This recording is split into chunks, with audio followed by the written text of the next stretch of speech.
Salut les amis, aujourd'hui on se retrouve pour une nouvelle vidéo. Donc c'est pas une vidéo gaming, c'est une vidéo sur le M18. C'est le chasseur de chars et le véhicule terrestre le plus rapide de la Seconde Guerre mondiale. Et ça me tenait à cœur de faire cette vidéo sur lui parce que je le trouve sympa. Et bah voilà, j'avais bien envie de vous faire une vidéo dessus. Alors au départ on voulait lui coller un canon de 37 mm, mais pas assez puissant. On passa sur du 57 mm, puis du 75. Mais le problème du 75, c'est que comme les Sherman en début de guerre, ça peut pas percer des Tigers de face. Et donc on passe à du 76,2 mm, qui est bien plus puissant et qui lui par contre, il peut percer des Tigers de face. Et d'ailleurs, on va regarder sur War Thunder, parce que sur War Thunder, c'est assez précis. Bon, pas tout le temps, mais c'est assez précis quand même. Donc voilà, là vous avez... non, pas celui-là. Attendez, c'est le même. Ouais, c'est le même. Ben voilà. Ben là, vous avez l'obus APCBC. Enfin, APHE. Principal du M18. Donc c'était celui-là qui était utilisé le plus dans la guerre. Après, si on n'arrivait pas à percer quelque chose, on passait sur de la PCR. Donc celle-là. Qui était assez puissante quand même. Mais qui fait pas beaucoup de dégâts après avoir pénétré le blindage. Même si elle pénètre le plus de blindage. Et il y avait celle-là qui était pas énormément utilisée. C'était pour l'infanterie. Et donc, ce qui le rend meurtrier.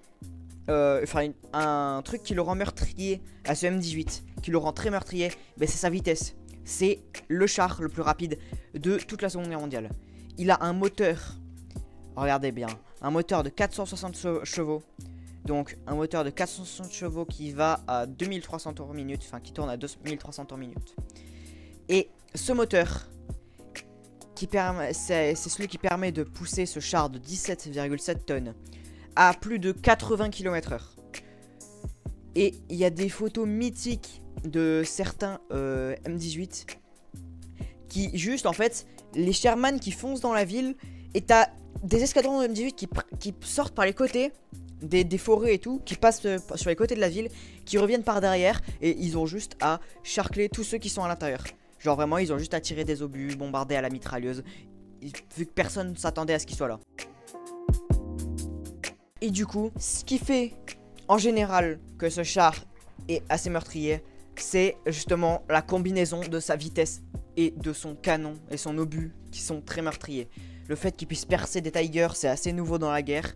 Même si les Sherman 76W pouvaient le faire aussi grâce à leur canon 76 eux aussi. Et ben voilà, c'était un très bon char C'était un très bon char globalement. Et ce char, il a été pas mal produit, plus de 2000 exemplaires je crois.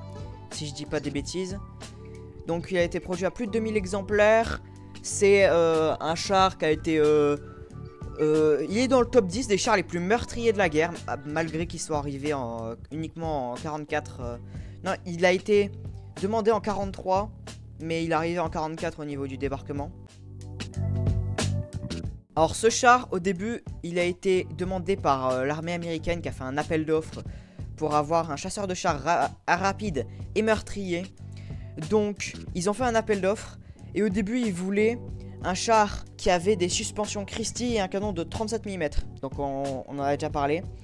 Mais au final, il aura des suspensions avec des barres de torsion et un canon de 67,2 mm. On en a déjà parlé. Et ces suspensions de barres de torsion, elles sont beaucoup plus performantes que les suspensions Christie qui a été demandées à la base par l'armée américaine. C'est principalement ça qui va permettre au M18 d'être aussi tout-terrain. Merci à vous vraiment d'avoir regardé cette vidéo.